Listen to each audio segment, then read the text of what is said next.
Njëjtë si në vitin 2021, kryesocialisti Edi Rama nga Kuqi i Vlorës ka vendosur bastin se sa mandate do të marrë Partia Socialiste në zgjedhjet e 11 majit. Parashikimi i Ramës vjen ndërsa në ndajnë vetëm 3 ditë nga zgjedhjet e përgjithshme parlamentare dhe ai është i sigurt që me 11 maj socialistët do të marrin minimalisht 78 mandate të sigurta nga 74 që kanë aktualisht. Rama është i bindur që do t'i marrë Partisë Demokratike një mandat në Dibër, ta përmbysë rezultatin, duke shkuar në 3 mandate nga 2 që mori në 2021, ndërsa Partia Demokratike 2 mandate nga 3 që ka aktualisht. Shanset me 100% Rama ishe për të marrë edhe nga një deputet në Shkodër, në Elbasan dhe në Fier. Në Shkodër Edi Rama synon të marrë 4 mandate nga 3 që fitoi në 2021, në Elbasan 9 mandate nga 8 që ka aktualisht dhe në Fier 10 mandate nga 9. Me firmën e tij në një mbulesë tavoline, Rama parashikon me 100% që me 11 maj do të marrë të paktën 4 deputet më shumë,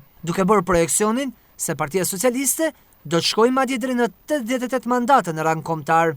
Ky është një shans që Rama e vendos me 50%.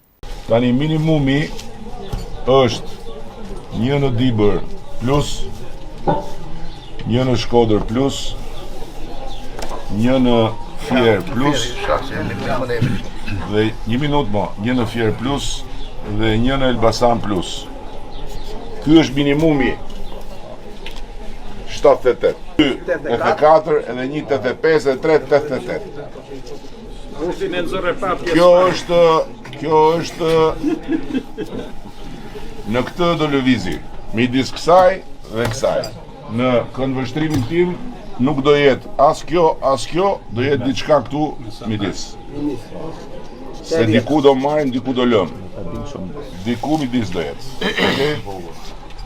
Midis 78 dhe 88 lëviz Partia Socialiste këtë herë. Në mbulesën ku vë firmën në fund, Edi Rama nuk harron të pikturoj edhe një buf kënete, duke vendosur mbi të një kryq dhe përpasoj duke ironizuar kështu Sali Berishën dhe koalicionin e tij Aleanca për Shqipërinë Madhështore.